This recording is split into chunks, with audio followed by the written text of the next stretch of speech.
Hello, America. Welcome to your Leo Nation, where we believe in and support the rule of law.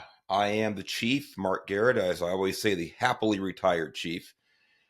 And I tell you, there's there's a lot of anger. There are a lot of upset people today because of the pardons that President Trump has issued, the clemency to about 1,500 J6 defenders and convicts. But many people who have not even been tried yet have been charged, have been jailed, but have not been tried yet. It was a blanket clemency for 1,500 people. And I said, there's a lot of anger out there. I've been hit on social media or watching some comments and responded. And, there was one person on social media I know that said that the January 6ers should all be shot. Should all be shot. And I asked, I said, do you really mean that? And then it was just fudging and blah, blah, blah, whatever. What's the penalty for treason? And I said, well, no one was ever charged with treason. Funny thing is, all we hear today still, insurrection. Not one person, not one of the January 6th defendants has ever been charged with insurrection. Why not? Why not? Well, because there was no evidence that they engaged in insurrection.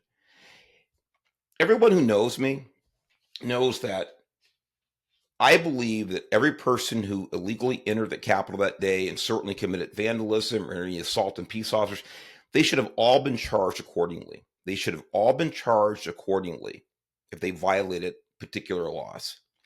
And consistently with other people engaged in similar behavior. That's what the rule of law is, a rule, a standard. It's not perfect. Judges and prosecutors are imperfect people, like police officers. Anybody making judgments about people are imperfect. There are biases built into all of us. I get that. But there's some general rules of law. There's general standard, if that's not redundant, practices that people in the same types of roles throughout this country can follow. And they're completely, when they are unrelated, in other words, when punishments for the same offense or very similar offenses are on either ends of the spectrum, there's a problem, ladies and gentlemen. There's a problem. And that's what I want to talk about today.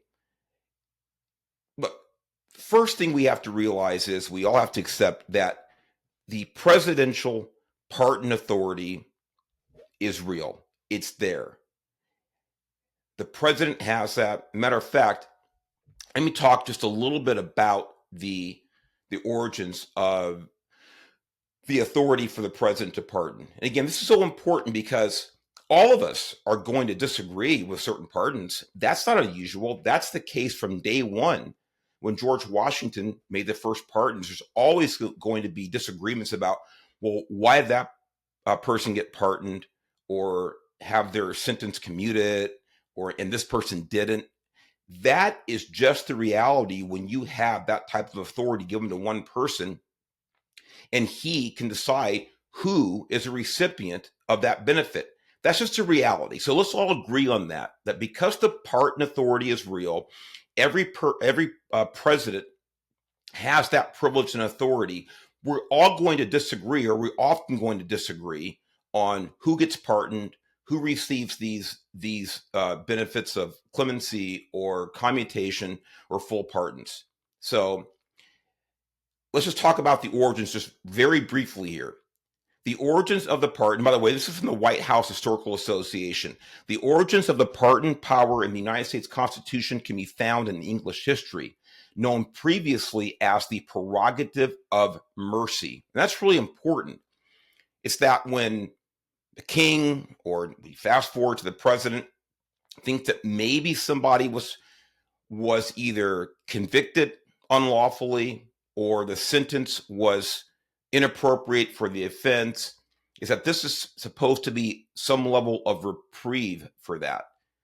Originally, that was the original basis. It's certainly grown beyond that, but that was the original genesis of the pardon power. It first appeared during the reign of King Ian of Wessex in the 7th century.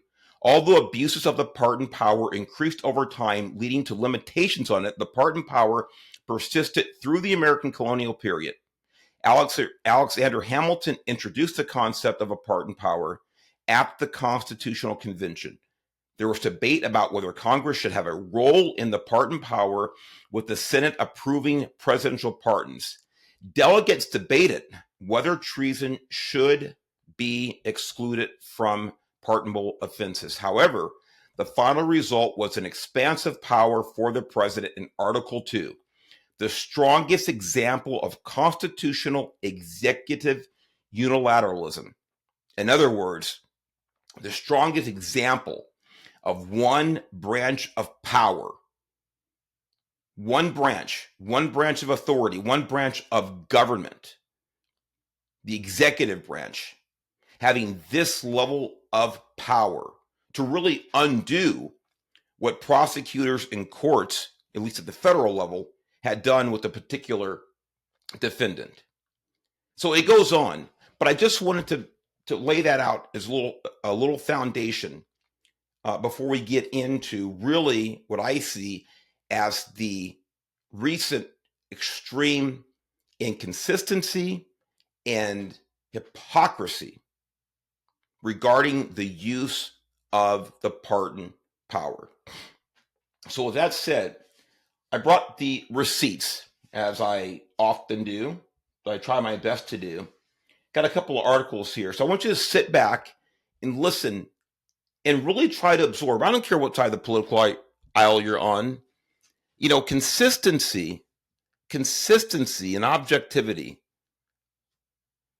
If we don't have those, like I said earlier on, we don't have a rule. We don't have a rule of law, especially if you say you're going to do something and do exactly the opposite. We're in a lot of trouble. So with that, let me jump back in time about a year. This is the Washington Times, January 5th, 2024. Riot Act. Feds go hard on January 6th defendants, but dismiss most Portland riot cases. Now, again, this article is a year old, so a lot of the numbers in this article have changed over time. But if you remember, Portland, we're talking about here, Portland has a federal courthouse. And during the Summer of Love, during the George Floyd riots in 2020, the Portland federal courthouse, it's important, federal courthouse, was attacked. It was vandalized. It was burned. It was under siege for weeks. And this happened just very, very soon before the January 6th caper in Washington, D.C. So Alexandra Houghton was part of the mob that attacked a federal building, smashing windows and lighting fires to sow displeasure with the government. Miss Houghton was charged with assaulting a federal officer. Authorities said she used a shield to smash an officer in the helmet. It's very important, because a lot of my friends out there are very angry that President Trump pardoned or commuted the sentences of some of the people who actually attacked officers on January 6th. So she was arrested originally for that assault, along with burning federal property. Miss Houghton was lucky. Her mob was attacking the federal courthouse in Portland, Oregon, in part of the chaos that engulfed cities across the country in the summer of 2020, rather than the mob that attacked the U.S. Capitol on January 6, 2021. Federal prosecutors worked out a diversion agreement with Miss Houghton and dismissed her charges in March of 2021 after she completed 30 hours of community service. She is one of more than a dozen defendants from Portland offered diversion agreements and one of 70 to have their cases dismissed without a conviction. Compare that with the January 6th defendants. Justice Department records show that more than 1,230 people have been arrested, way more than that now, because we know that 1,550 were pardoned or commuted by President Trump. Of those, about 440 were charged with felonies such as assaulting or impeding a law enforcement officer, much the same conduct as in Portland. Now, remember, the number of these people whose cases were dismissed or they got diversion. In other words, okay, your penalty is going to be reduced to misdemeanor, you complete some community service, and your conviction goes away altogether, including people who assaulted peace officers in Portland, federal officers, committed federal vandalism, felonious vandalism, burning and destroying property and federal property. Diversion or completely dismissed. Now remember, this is the same federal government prosecuting people in Washington, D.C. that were ostensibly prosecuting people in Portland, Oregon for the same or very similar, they were the same offenses. One was the U.S. Capitol, one was a federal courthouse, a federal building. And by the way, because they were angry with the government in Portland. But most of them got nothing. They got no time. They got diversion or very light sentences. The same federal agency that prosecutes federal crimes. I do not see the consistency. I'm sure you do not either. The department documents show that not one January 6th defendant has been offered a diversion agreement, in which cases are dismissed if the defendant meets terms such as performing community service. Saturday marks 3 years, again, this is a year-old article, 3 years since the assault on the Capitol. The federal justice machinery is still pursuing those who breached the building, disrupting the counting of the Electoral College votes, and sparked mayhem that left one protester dead. The Washington Times reviewed 93 cases filed in the first 18 months after the start of the Portland riots. Of those, only 15 went to findings of guilt. One was dismissed because the defendant died before resolution. One failed to appear, and 5 were dismissed because of state prosecution. Another case was closed without final disposition listed in the case. That leaves 70 cases, a full 3/4 of all the federal prosecutions stemming from Portland riots, dismissed without a trial or plea. Ladies and gentlemen, if you can imagine someone smashing your window, and we have them on videotape, they maybe admit to doing it, and the local or county prosecutor just dismisses the case. I'm talking about just your private property, your home. You would say, what the hell is going on? This person just committed $1,000 worth of damage to my home. In most cases, I'm about California, maybe now in California, that's a felony, and the case gets dismissed. These are people who committed felonies against federal officers and federal property, and the vast majority had their cases dismissed in Portland. The Justice Department said it had won convictions against about 850 defendants as early as December, and 723 had been sentenced. Of those, 454 were given jail time. These are the January 6th defendants. One of them is Patrick McCoffey III, who was convicted of smashing an officer with a police shield. He was sentenced to more than 7 years in prison. By the way, he should have gone to prison. If he smashed a federal officer in the head, the helmet, whatever it is, and committed this violent assault and battery against a federal officer while on duty, he should be going to prison. But he got 7 years. This gal we talked about at the beginning, she got nothing. She got diversion. How is that justice? How is that following the rule of law? It's not. I wonder why. In Portland, Gretchen Blank was accused of smashing an agent in the back with her plastic shield as she tried to help fellow mob members escape arrest. Prosecutors offered her a diversion agreement and dropped her charge after she finished community service. That person in Washington, D.C., who assaulted and battered that officer should have gone to prison, and so should this woman have done so. in Portland, Edward Carubus carried a homemade shield with a painted ACAB, quote unquote, all cops are bastards shield into the mayhem. He used a laser to blind 3 officers, one of whom suffered what prosecutors called permanent eye damage as a result. He pleaded guilty to a misdemeanor assault on the officers and was given a sentence of time served, 3 days. He also had to give up his laser. He affected the vision of one of those officers for the rest of that officer's life, and he was given 3-day sentence. This is not consistent. And again, ladies and gentlemen, this is the same federal government, the same federal prosecutors. And this is how they treat people differently, quite frankly, based on politics. I think it's hard to deny what's going on here. Based on the insurrection narrative, I think it's the same article. I think it's the last thing I'm going to read from this, or just about.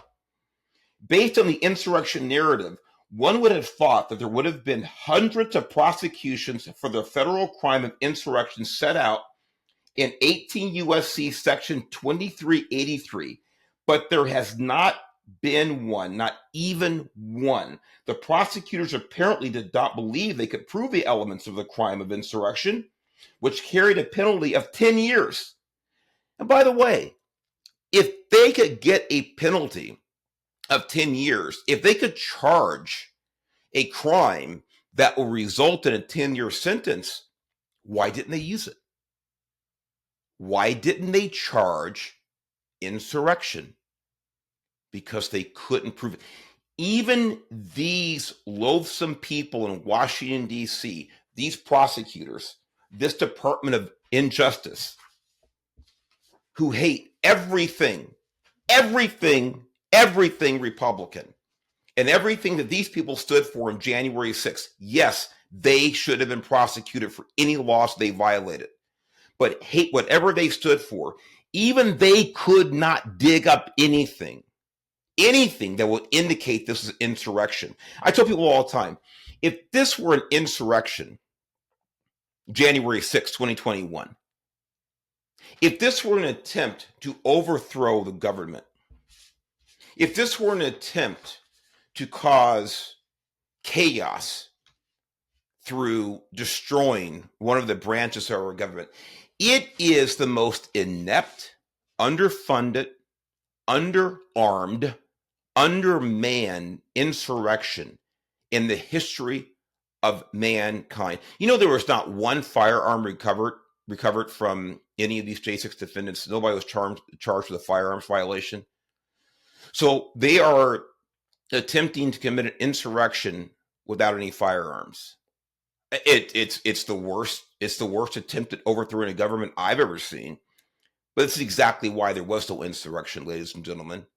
There were a bunch of knuckleheads and some very bad people in a few specific cases that engaged in this behavior on January 6th. And by the way, a lot of people who did something maybe as careless as walking into the Capitol after the fact, so to speak, and they were charged with trespassing. Some of those people went to prison for a year for walking in for 3 or 4 minutes into the Capitol. But this juxtaposed to what we see in Portland, where the vast majority of people were not even convicted of a crime for which they had been arrested. They were just let go. Cases dismissed. It's disgusting. In Minneapolis, and this is the end of this article here, prosecutors asked for 10 years in prison for Montel Terrio Lee, who lit a pawn shop on fire, killing Oscar Lee Stewart Jr. during the protests that followed the killing of George Floyd. Prosecutors told the judge that Lee seemed to be acting in accordance with Martin Luther King Jr.'s vision of the language of the unheard, quote unquote, the language of the unheard, when he torched the pawn shop and was caught on camera, raising his fist, vowing to F the police. We're going to burn this bitch down. Prosecutors said Lee's righteous anger deserved a break. There appear to have been many people in those days looking only to exploit the chaos and disorder in the interest of personal gain or random violence. There appear also to have been many people who felt angry, frustrated, and disenfranchised, and who were attempting, in many cases, in an unacceptably reckless and dangerous manner, to give voice to those feelings. Mr. Lee appears to be squarely in this latter category, they told the judge, who agreed with the 10-year prison sentence. He murdered a man through arson. But because of politics there, the prosecutor, I guess, who had no choice but charge this guy because they have him on camera and he admits to setting this pawn shop and this poor man on fire, burning him to death, he gets a 10-year sentence. Only 10 years. Only 10 years. And what do? In this case, they actually quote Martin Luther King, who he absolutely denounced violence in protesting racial inequality and discrimination and racial hatred. He denounced it. But they used Martin Luther King as an example as to why that murderer should only get a 10-year sentence. Absolutely shameful. Now, let me fast forward here. To an opinion piece. This is Newsweek. This is John Yoo. Great guy. He's a fellow at the American Enterprise Institute. Now, this is just a few days ago. This is January 22nd of this year. And this is titled, "Sorry, Biden's pardons are much worse than Trump's opinion." On Inauguration Day, President Trump pardoned or commuted the sentences of approximately 1,550 defendants convicted for their involvement with the January 6, 2021 attack on the Capitol. He also ordered DOJ to dismiss all other pending indictments. Most of them, about 900, were for non-violent misdemeanors such as trespass or disorderly conduct. Now, he granted the clemency all at once and did not begin with pardoning the nonviolent misdemeanor defendants first and then examining the remaining defendants on a case-by-case basis, as he and others previously had suggested. Now, I remember that. He said he would start with these nonviolent and he would look carefully at the other ones. He gave a blatant clemency. It wasn't totally consistent. But what is accurate here, at this group of people, every single one of them who was arrested, I say almost to a person, I think there were a handful, every single person were convicted and sentenced and served some kind of jail time, as opposed to Portland, where almost all of them, the vast majority, were let go. Even many who committed felonies. So Trump decided, hey, I'm going to just grant clemency. And we'll get into why, in my opinion, and in John Yoo's opinion, that happened. But if you want to talk about inconsistency, I want you to watch this very, very short piece, this short video right here. Then President-elect Joe Biden. Watch this clip. President Trump is reportedly considering a wave of preemptive pardons. Does this concern you? All these preemptive pardons? Well, it concerns me in terms of what kind of precedent it sets and how the rest of the world looks at us as a nation of laws and justice. You're not going to see in our administration that kind of approach to pardons. Nor are you going to see in our administration the approach to making policy by tweets. It's just going to be a totally different way in which we approach the justice system. Well, there you have it. Oh, no, I wouldn't use preemptive, and he's talking about that. I would never do that, and blah, blah, blah. Well, we know what happened about preemptive pardons now, don't we? And we'll get into that in a minute. But I put that in there for a reason, about consistency with behavior, about consistency and accuracy with the words. And we can see there's plenty of this to go around, especially on one side as opposed to the other. So let me continue this article. Meanwhile, on the very same day, just 15 minutes before he left office, now again, the same day that President Trump issued this clemency for the J6ers, the very same day, just 15 minutes before he left office, President Biden issued the last set of his own pardons. He granted them to members of his family, most notably his brothers, sister, and in-laws, as well as to members of his own administration, such as Dr. Anthony Fauci and General Mark Milley, and even to political supporters like Congressional January 6th Committee members. Biden's pardons followed thousands of pardons he issued this month to what he claimed were nonviolent federal offenders, offenders, and commutations of virtually all federal death penalties. And we're going to get into that as well. Many Democrats and media outlets have criticized Trump's mass clemency for the January 6th defendants, even as they casually ignore President Biden's. But let's put aside the hypocrisy for a moment to examine the real differences between the two sets of pardons, regardless of one's views of the merits. And remember, this is what I talked about earlier. We have to accept the reality that pardons exist. They exist as an authority and a privilege to the President of the United States. So that's it. You can do that. This gets into what I was saying earlier, that what I want to talk about primarily here is the hypocrisy when it comes to the use of the pardon power on the part of some. Here we go. Now remember, the real difference between the sets of pardons, regardless of one's views of the merits.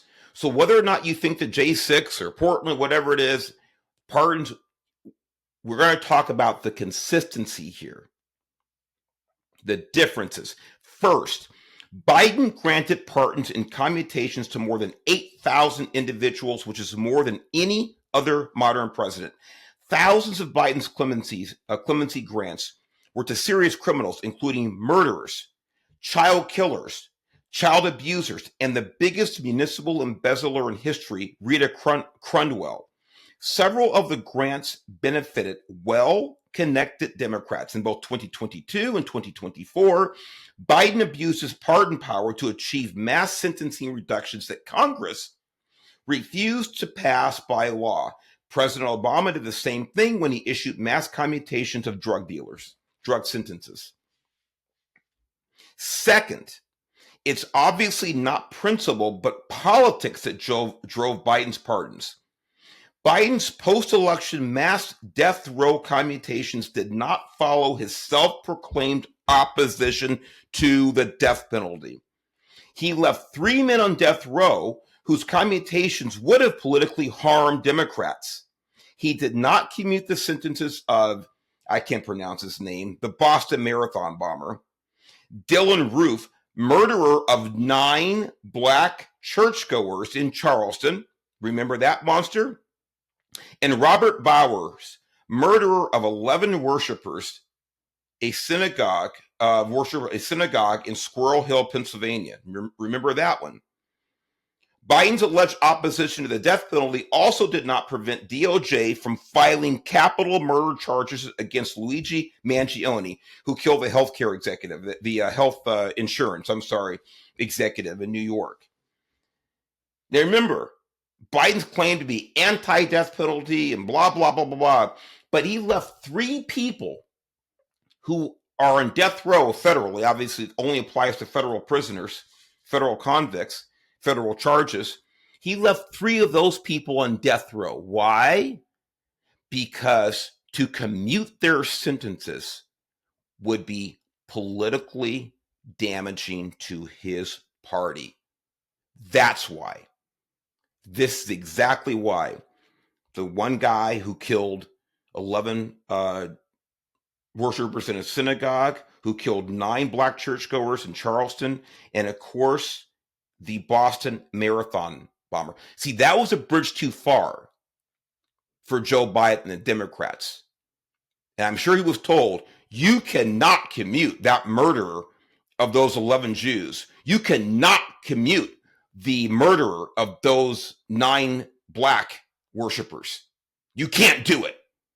And you can't commute the sentence of that murderer of the Boston Massacre bomber. You can't do it. It's going to be politically detrimental to our party. So is he anti-death penalty or no? By the way, I'm not. I don't like the anti-death penalties stance, but that's a whole different show. But he's not consistent. This is what I'm talking about. He's not consistent. It's all political with Joe Biden. It's all political with him and his advisors. Third, President Biden needs to pardon his family, officials, and allies only because he fears the very lawfare that he invented. Biden's DOJ broke more than 2 centuries of history to prosecute a former president and the candidate of the major opposition political party. He is like an arsonist who demands more spending on fire departments. Kind of sounds like Gavin Newsom to me, but that's a whole different story as well. I digress. He's like an artist. Because of his stated fear of retaliation, Biden pardoned his family and associates before prosecutors even launched investigations. These pardons were to Biden's own benefit, as the recipients are much less likely to disclose any information to directly implicate President Biden to the family's alleged pay-to-play, 10% for the big guy schemes.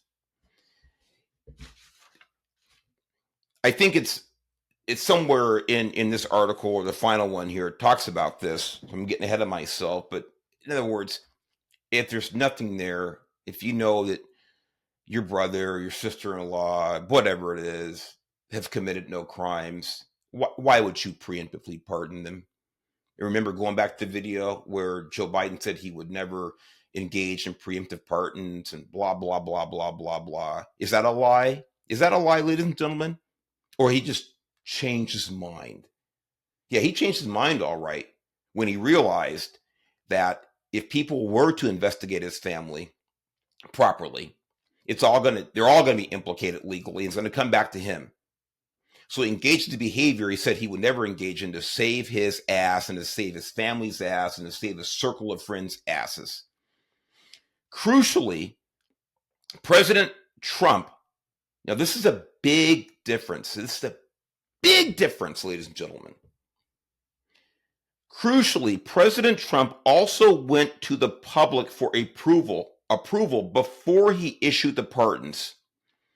Biden told the American people he would not pardon his son, Hunter, and then issued his grants after the voters had rejected the incumbent party. Now, by the way, when Biden said he wasn't going to pardon his son, I go, you got to be kidding. You're lying. And I'll tell you why. Because if I were in Joe Biden's position and my son were charged with something like that, I'd pardon him too. Okay, can I just be consistent? Can I be honest right now? Yeah, I'd pardon my son. I'd pardon my son for drug violations, tax evasion, whatever it was. Yeah, and for lying on the federal gun form. Yes, I'd pardon him. And I'm thinking, Joe Biden, you're not going to let your son go to federal prison. You know you're not going to do that. You're saying this also for political reasons. But of course, to me, it made him look completely ridiculous, because everybody knew that he was going to pardon his son. He just said, listen, I'm going to let everything play out. I'm going to see what happens. A pardon for my son, like any other federal defendant, is on the table. If he just said that, I would, at least in that regard, have respect for him. All you had to say, I'm going to look at my son like I look at any other defendant after the fact, after the case is adjudicated, and I'll make a decision that time. And the American people can judge me for what I do then in my position now. That would have been a respectful thing to say, but he didn't do that because he's not a good person. Trump, by contrast, repeatedly stated on the campaign trail His belief that the January 6th defendants, particularly the nonviolent ones, were treated much worse than regular suspects, suffering from long solitary confinement and unusually heavy jail sentences. Trump could have used Biden's own words to justify granting clemency to the J6 defendants because they, quote unquote, do not deserve to be the targets of unjustified and politically motivated prosecutions. Trump also has solid legal precedent to grant clemency to those many defendants whom the Biden/Garland DOJ charged with, quote, obstruction or impediment of an official proceeding, unquote. In June 2024, the Supreme Court in Fisher versus U.S. rejected the DOJ's misusing Sarbanes-Oxley in that charge, which built upon the court's precedents in cases like McDonald and Yates. The J6 clemency extended the Supreme Court's reading to those who had been convicted beforehand. And that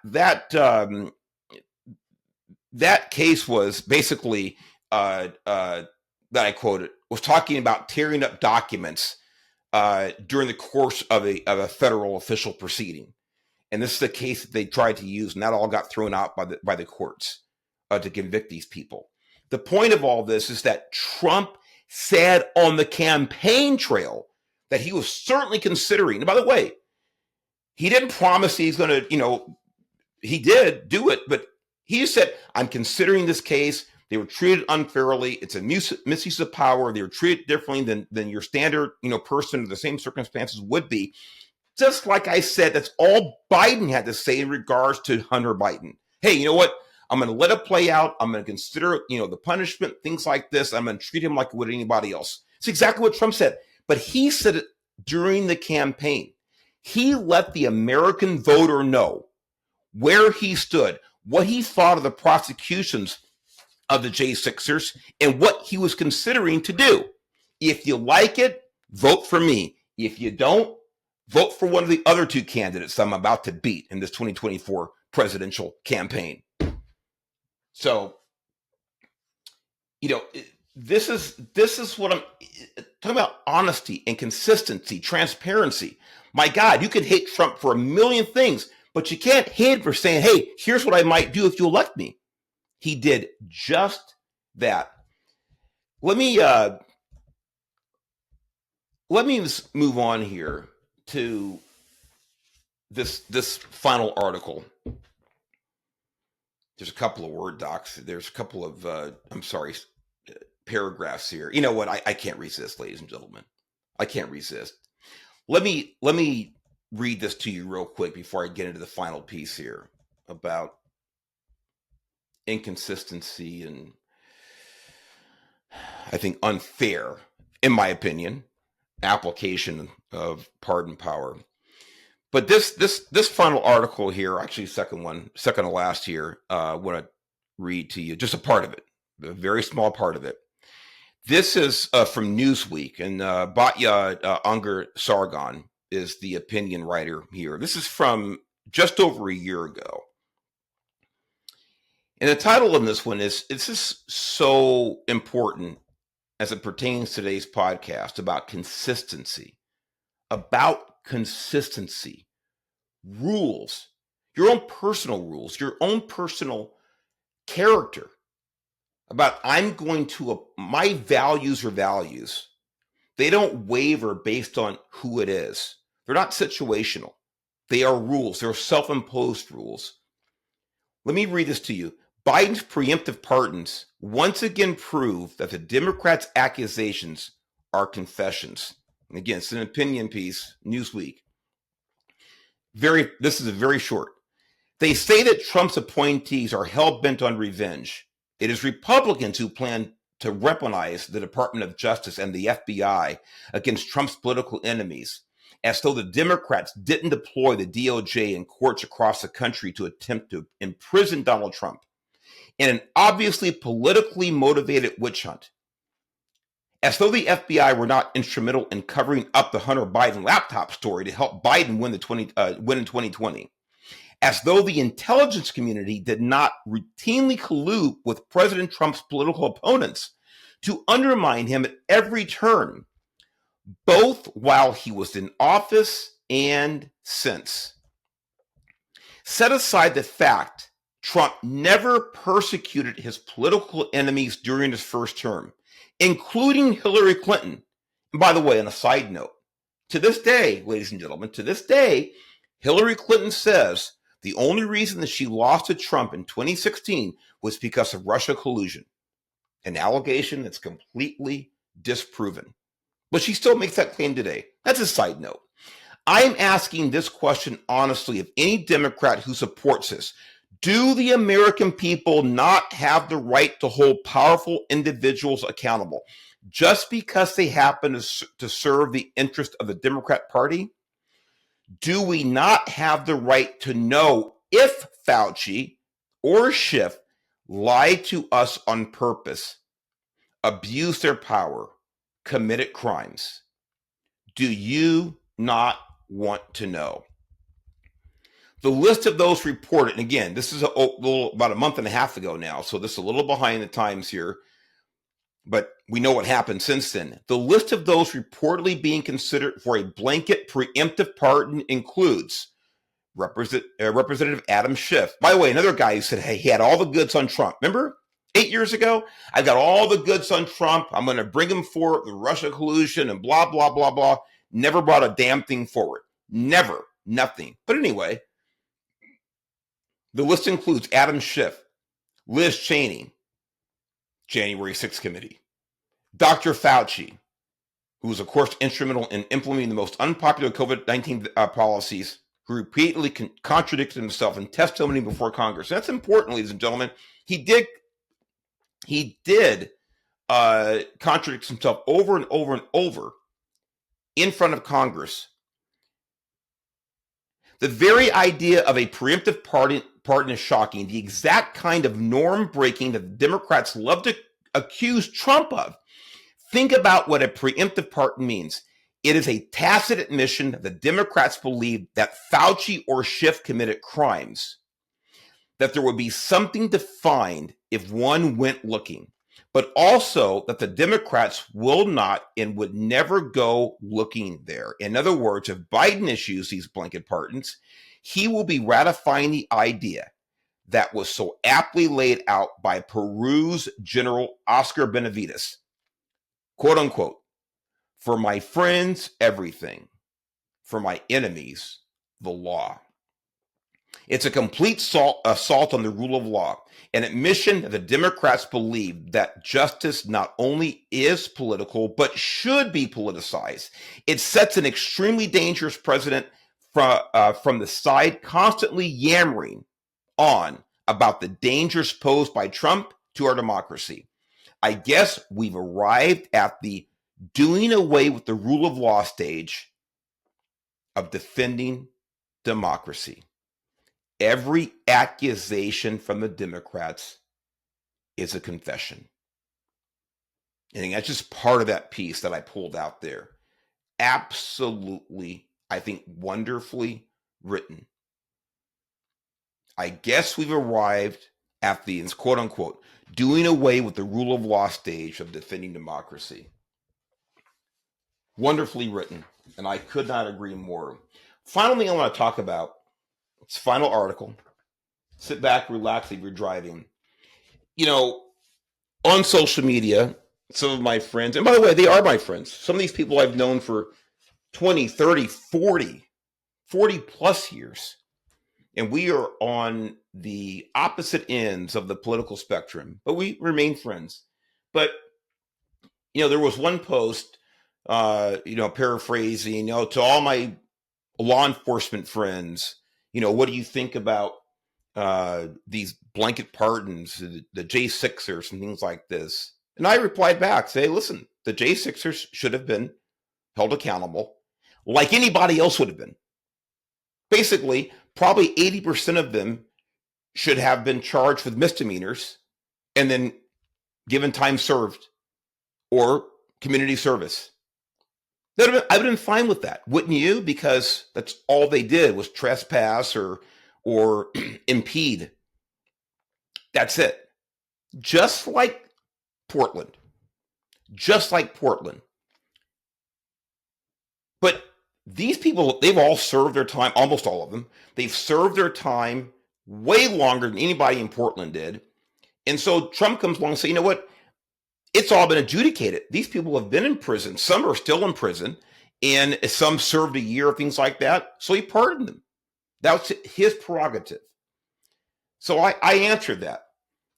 But to further answer that question about, well, as a law enforcement officer, former law enforcement officer, what do I think about the J6 pardons, blah, blah, blah, whatever. Let me go one step further and talk about, I mean, in other words, if you want to accuse Donald Trump of undermining the rule of law and being unfair and unreasonable with these pardons, let me talk about the former commander-in-chief. Biden's last minute middle finger to police. Pardon of murderer who executed 2 FBI agents in 1975. Now, this is from a publication called Law Enforcement Today. This is also just a couple of days ago. It's by Pat Droney is the author. Washington, D.C., and another last-minute middle finger to those in law enforcement. The former occupant of the White House, Joe Biden, commuted the life sentence of a man convicted in the double slaying of 2 FBI special agents in 1975. Just before being evicted from the Oval Office by President Donald Trump, Biden commuted the sentence of far-left activist Leonard Peltier, who killed special agents Ronald Williams and Jack Kohler in a shootout in South Dakota. It should be noted that Democrat Presidents Bill Clinton and Barack Obama both denied previous clemency requests for Peltier. However, he had the support of far-left loons, Senators Elizabeth Warren and Bernie Sanders, along with former Secretary of the Interior Deb Haaland. Have the support of Secretary of Interior. Now, that's some heavy weight right there. When word of Biden's actions became public, the FBI Agents Association slammed him. The decision also came out after outgoing FBI Director Christopher Wray urged Biden not to free Peltier only days before. Pardon me. The FBI Agents Association is outraged by the former President Biden's, former President Biden's decision to commute the sentence of Leonard Peltier, a convicted cop killer responsible for the brutal murders of FBI agents Jack Kohler and Ronald Williams. FBI AA President Natalie Berra told Fox Digital, this last-second disgraceful act by then-President Biden, which does not change Peltier's guilt, but does release him from prison, is cowardly and lacks accountability. It is cruel, and it is a cruel betrayal to the families and colleagues of these fallen agencies, and is a slap in the face of law enforcement. With President Trump being criticized by people such as Sanders, Warren, and other Democrats for pardoning the January 6th defendants, some of whom assaulted police officers, they do not seem to have an issue with Biden going light on people who have killed police officers. Last week, Biden issued clemency to 2 men jailed for life in connection with the shooting death of a Virginia police officer, as recently reported by Law Enforcement Today. On January 10th, Wray sent a letter appealing to Biden not to grant the commutation petition. I hope these letters are unnecessary and that you are not considering a pardon or commutation, Wray wrote. But on behalf of the FBI family and out of an abundance of caution, I want to make sure our position is clear. Peltier is a remorseless killer who brutally murdered 2 of our own special agents, Jack Kohler and Ronald Williams. Granting Peltier any relief from his conviction or sentence is wholly unjustified and would be an affront to what? To the rule of law. Recall that when speaking of President Trump and the bogus criminal investigations of him, Biden repeatedly said that no one is above the law. That apparently doesn't include members of his own family, the January 6th Commission, Anthony Fauci, and now cop killers. Peltier is now 80 years old and is allegedly in poor health. He is serving 2 life sentences for the murders plus another 7 years for an armed escape attempt. He has repeatedly tried and failed to appeal this case. Supporters feared he would die in prison. Supporters? What supporters? Well, Liz Warren's one of them. There you go. That's all you need to know.